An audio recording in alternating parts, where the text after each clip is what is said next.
Hi everyone, I'm Yasmin Fahmi. Welcome back to another of NJ Pack's 10 Newark creators interviews on Instagram Live, where we're interviewing Newark based artists, entrepreneurs, health workers about their craft and how they're adapting to our changing world. And today we're joined by a cat that you can't see slightly off camera, so that's why I'm not going to move too much. I'm here to introduce Sally Helmi, who's a nurse and an artist, a mixed media visual artist. I'm going to bring her into the live now. Let's see where you are.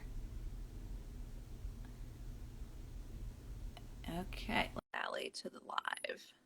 Hi, everyone. Hi, Katie. Hi, other Katie. Hi, Newark First Fridays. I think that's Isaiah. Hi, Sally. How are you? I'm good. I'm good. How are you? I'm doing well. I hear you had a recent birthday, which will be one of the very weird COVID birthdays we're all having. I think everybody's getting one of those, hopefully just one. Yeah, it was a good birthday. I treated myself to a week off of work and I booked it to North Carolina and like went on a nice long majestic bike ride. So I'm That sounds very amazing. grateful to have gotten rest. Well, I hope you're feeling rejuvenated and ready to talk um, because we have a lot to cover. So, you are a nurse and an artist, and I want to kind of explore that first half in the beginning and ask you about how you got to nursing. Did you always know you wanted to be in healthcare when you were younger, or was it something that just kind of happened organically? So specifically being a nurse was something that actually my older brother had like recommended to me when I was, like imagining what careers to go into. I had always like take caretaken my mom who has health issues both physically and mentally, and so I knew I wanted to work with people, but I was also very drawn to like the design world. And at the time, being like a child of immigrants, going into art school is not really the most encouraged career, nor is it necessarily one that leads to financial stability. I was just like a woman and someone like, especially during that time, I was seeking um, more independence to just be my whole self. Mm-hmm. So I think my brother just like helped me come up with nursing and seek it out, and that I knew with nursing that it would allow for a schedule that I could fit in visual art into my schedule, and it would allow me to be in touch with people and community. So I'm grateful for older brothers. shout It out sounds shout like, out to Matthew Helmi. yeah, we'll do snaps for that. So, so as a nurse, probably this year has been very challenging and I imagine surprising.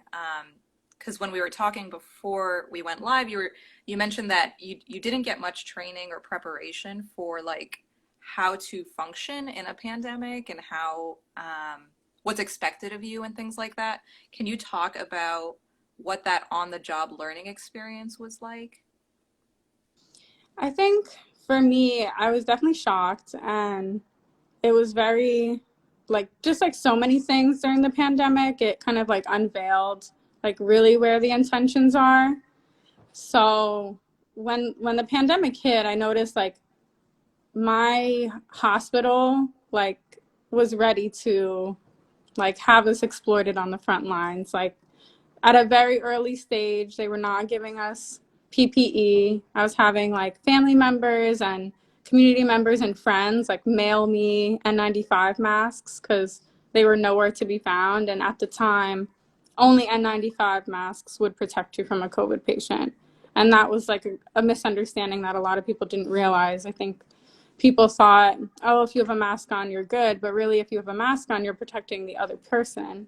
Mm-hmm. So it was really overwhelming to be going into a space that you know like endangers you and people you live with, your family members, roommates, and just having like it was so novel. So I saw every department had different resources, and I thought that was very strange. Like there was no universal protocol. It was like we were just like a learning and adapting day by day. Every day we'd have like different materials. People were making their own PPE. It was a true shit show because people were looking for people on the inside to tell them like the truth about what's happening on the front lines, and I honestly like at many moments didn't have a lot of information to share with the public because I was like, even on the inside they're just as confused as what's happening on the outside. Yeah, yeah. So it's a bit of a free for all, and it sounds like from what you're describing, everyone was kind of learning at the same time. It wasn't like there was layers of information. It was like nobody really knew what was happening, and you kind of had to figure it out together. So I'm assuming that's improved since then. Is the environment and your workspace functioning in a better way now, or has there been much change? I think I think my team has learned to like push through together and collaborate and kind of like lean on each other more than like push management. I think we've learned that like we can push and advocate, but at the end of the day, I think the real work is like between us and the patients and us and each other, like as in like me and my fellow nurses, my medical assistants, people on the ground, you know. And I think for a while I was trying so hard to do things outside of my scope just because like what's right is right and what's wrong is wrong. But I realized like I found myself just like blue in the face and like change not being made. So I've been trying to, me and my coworkers have been like collectively trying to imagine, you know, how these things can change, how we can demand for safe work environments while also like not failing our patients. Because, you know, what are you supposed to do? You're unhappy, but you know, if you don't show up, you're hurting your coworkers, you're impacting patients. So I've had to reframe what that means. And I think that's helped things get better Mhm. Yeah, because shift I'm in mindset. learning I'm learning like who I'm showing up for, and I'm learning that like I'm happy to be doing the groundwork because the people at the top are really just profiting off of, you know, unhealthy work environments, vulnerable patients. So a lot of people are always like, "Oh, well, if you want to see change, then get more degrees, do this, do that." And I'm like, I shouldn't have to get like more fancy letters after my name for change to happen, you know? Hmm. Hmm.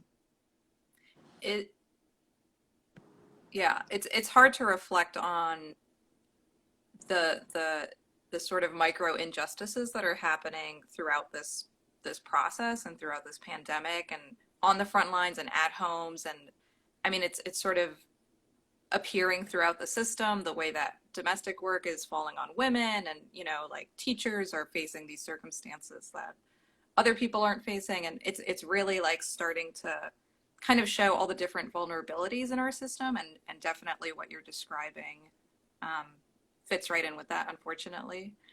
um, so we're seeing a small uptick in cases, I think in the last week or so in New Jersey, and larger increases across the country. How do you feel about that, and what would you say to folks who want to help kind of mitigate that? I think people should like trust their intuition because I think a lot of people look towards like our leaders, whether that be like the CDC or your the people running your city or restaurants and whatever to guide you on what is healthy for you. And I think like it's been very exposed that these spaces are occupied are like motivated by keeping business as usual and like keeping the money flowing and not really in the interest of keeping you safe. And so I think my approach and the approach I tell my patients is to, just because things are opening up, just because people are, loosening, more desensitized, because we're just all so tired, like, it doesn't mean that you're any more safe now than you were before. I think the best thing you can do is just do what is within your privilege to keep yourself safe. Because of course I had patients who were immunocompromised, late stage cancer, and essential workers, and living in like tight urban spaces.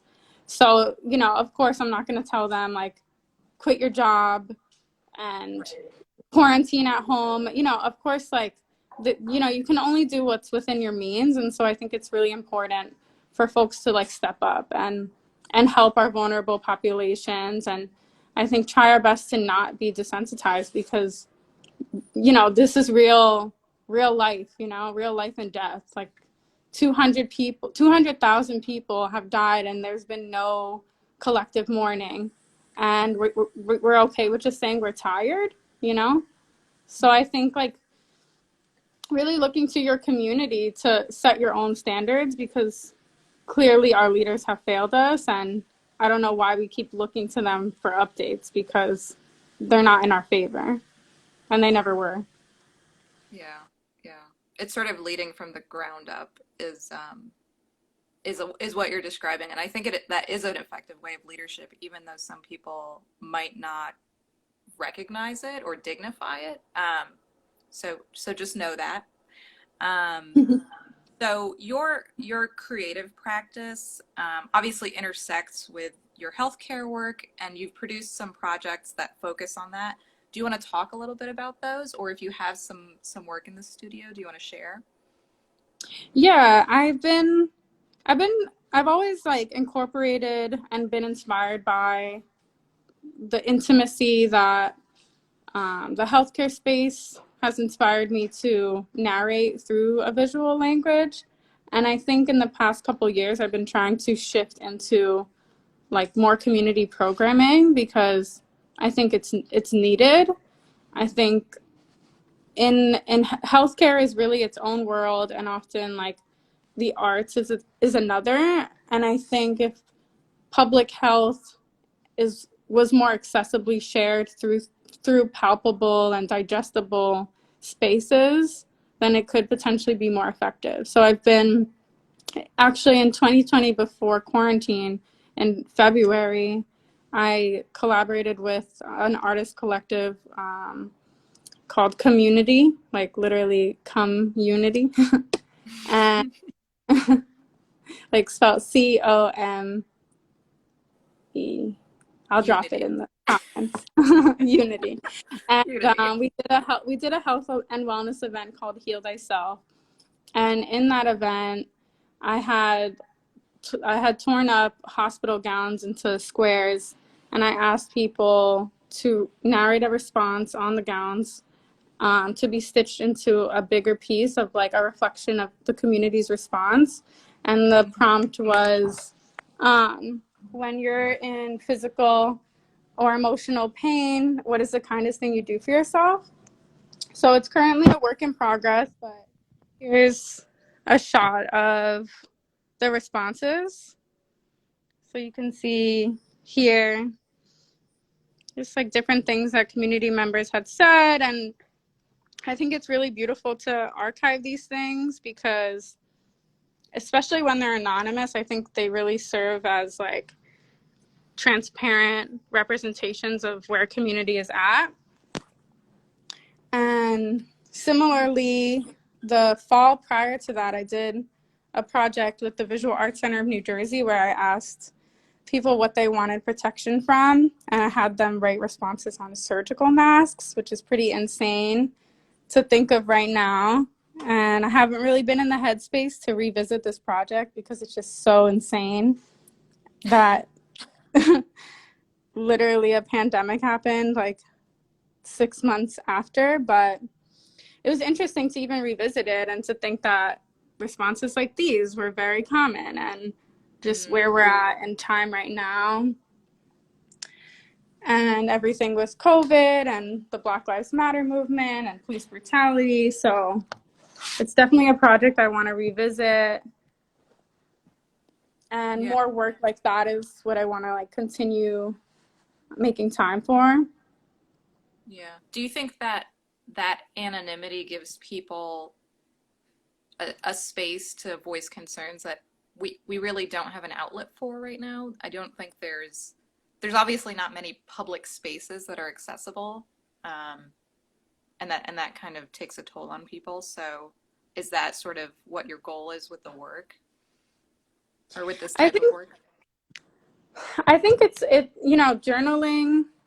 journaling in and of itself, especially of like the health experience, whether it's mental health or physical health, I think often we don't create space for. I think a lot of artists make work and think about like, you know, can this sell, or is this can this be put on merch, or can this be exhibited?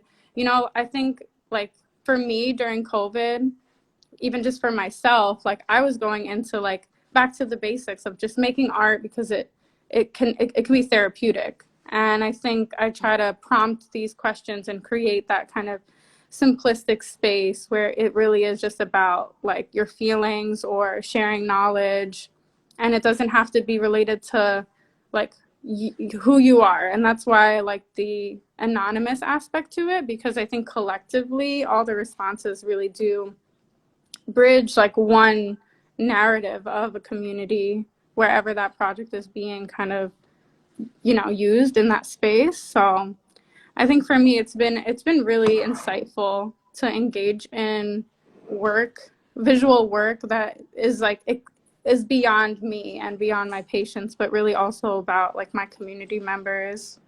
Mm-hmm. What would you say to someone who is interested in using visual art for healing or managing stress or expressing themselves in this time, but doesn't really kind of know where to start? I think that it could be helpful to just use what materials are accessible to you, whether you have a smartphone and can take pictures and collage them on an app, or whether, and like maybe your phone is the only thing you have on you, or, paper and pencil, like the good old classic drawing. And if you're not into drawing, like language is a really present, like a really potent part of our communities. And so we can just not overthink the articulation of everything, and just just kind of flow with what feels natural in the moment, just to be present with yourself, and like just document something that is like speaking to you, that you're meditating on.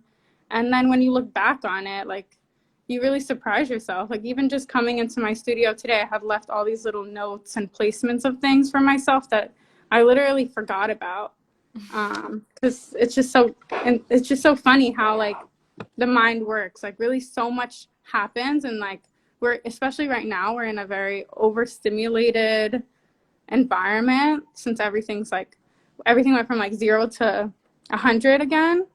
So I think taking that time to slow down through an art therapy process, really, I think anyone could do with whatever they have, whether they're recycling materials in their house, or they're doing something digital. Yeah, so Just it has a not lot not more to do over with not kind of like, overworking it or overthinking it.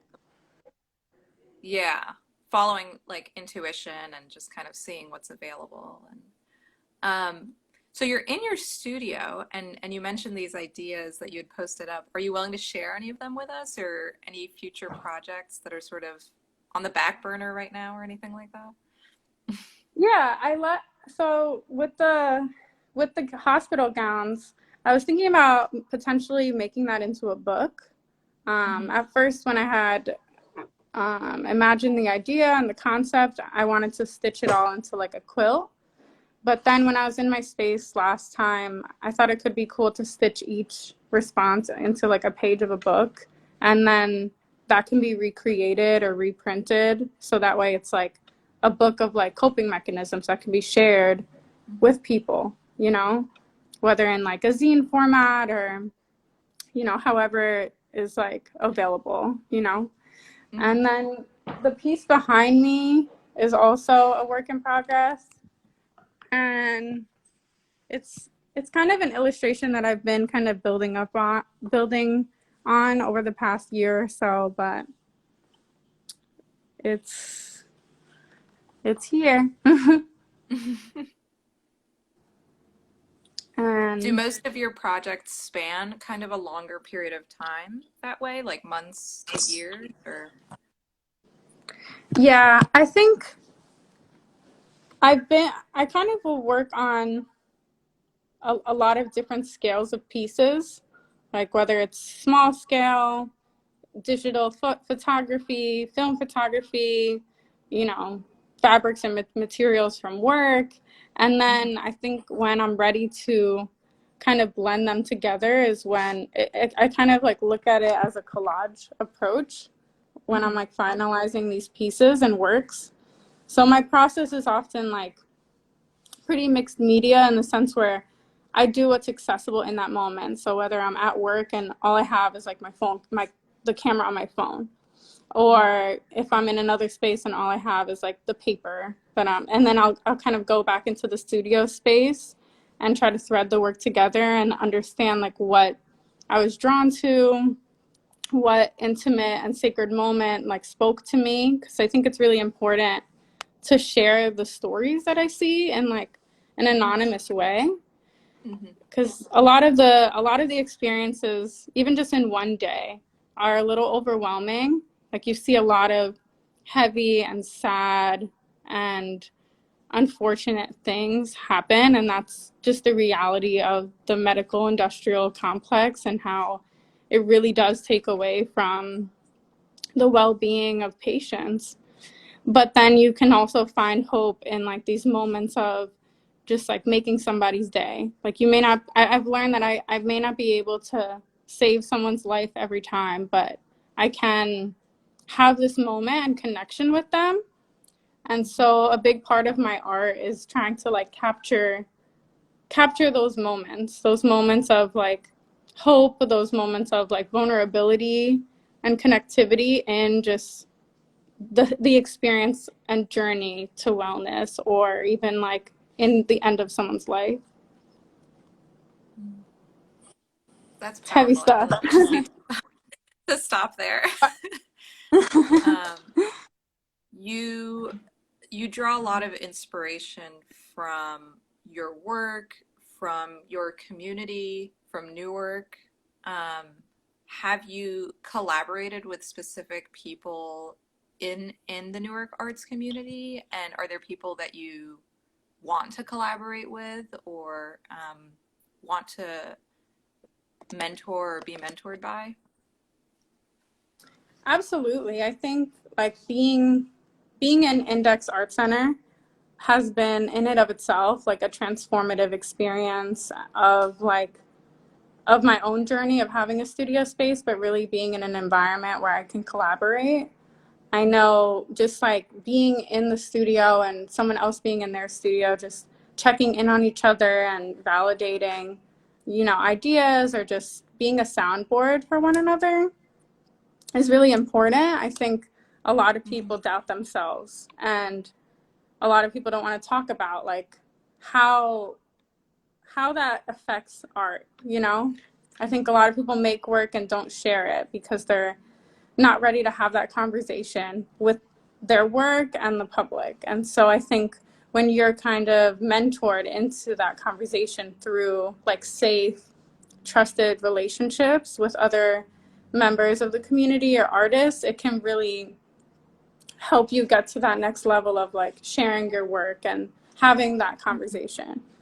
So Index has definitely been like at the core of that, and like was is a very, you know, grassroots space. Like they don't care, you know, Lowell does not care what fancy art degrees you have or what fancy shows you've been in. You know, if he trusts you and believes that you have something special to share with the community, you know, he will give you space to do that, and that is transformative. Mm-hmm. How So long I have would you been definitely, at? I've been at Index, I think, for 3 years, 3 years, but I've been, collaborating with Index and showing up within Index for 5 years. And I also definitely collaborate with, Land Collective, all the members of Land Collective, and I collaborate a lot with Diana Palermo. I collaborate with One Community. So I think it's important to uplift each other's work and projects, because in a city that can feel like this hidden space, like Newark being in the shadow of New York City, when you really show up and experience what's here, you don't really want to leave. Like, I've never really felt like, oh my God, I want to be in New York. Like, no, I just want to stay here in Newark and keep showing up for the people here and the work that's happening right here. That's definitely been the thread, I think, that connects all of these interviews. Like, I think almost every single person that we've spoken to says exactly what you just said, which is powerful. Um, so we're actually coming, I've like just glanced at the clock. We only have a few minutes left. I just want to ask, are there kind of stretch goals or projects that have been on the back burner that you want to pursue kind of when things reach some level of normalcy in the future? Do you want to talk about that? Or are you open for commissions and work right now? It's been a hard time to create, and I've like learned within the past few months that showing up in the healthcare setting had to take a priority in like this temporary point. And recently I've been tapping more into, now that we can actually imagine a future, because I think people were really and are still really living day by day. I think Mm-hmm. people are now like, okay, we can like plan for next week or like next month now. And that's kind of Yeah. surreal. But right before COVID, I really wanted to get into curating. And that's when I did Brick City Liddy at Index Art Center, which was a photography based show. So I definitely want to do more curating when the pandemic, ends. And even before the pandemic ends, since that's such a big question mark of when, and you want to be able to still do work during a time of crisis. I'm looking to do programming that bridges, work with the sick, or, healthcare patients and artists. So maybe creating a liaison where Mm-hmm.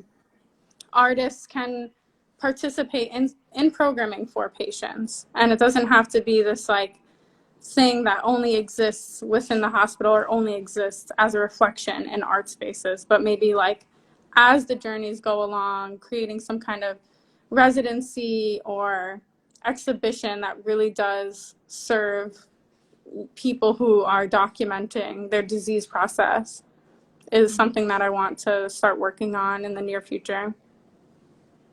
That's ambitious. Yeah. Yeah, Um, it's pretty ambitious, but I think people are here for it now more than ever. I think people are actually like, yeah, we need that. And that's what's exciting to me right now, is like in the past it would have been like, oh, that's a lot, and now people are like, absolutely, like we need that. mhm. Yeah. So as we wrap up, is there a mantra or just words that you want to share with our now small audience before we go about kind of how you're staying grounded or how to kind of go into the holiday season with grace? Yeah. A mantra. I think I think it's important to just be present with yourself and your immediate surroundings, and also just be forgiving towards yourself, because it's, for me, I've realized this is a time that is just existing is enough. And I've been trying to reinforce that for myself, that you don't have to do too much, because the fact that we're here right now is a big deal. And so just kind of sitting in that and resting, finding stillness when you can. amidst the chaos. Beautiful. I love it. Thank you for leaving us with that, and thank you for your time and generosity with your work and yourself. I really appreciate it, and I hope we can talk again soon. Yes. Thank you for inviting me, and thank you everyone who's watching. Sending you all love.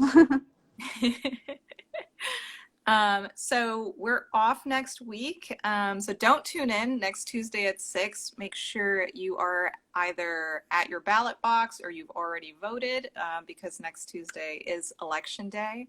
And then we'll see you the following week in November. Thanks everyone for tuning in. And as always, you can follow us here on Instagram, Facebook, and Twitter for everything NJPAC. Have a good night, everybody. Thank you, Sally. Bye.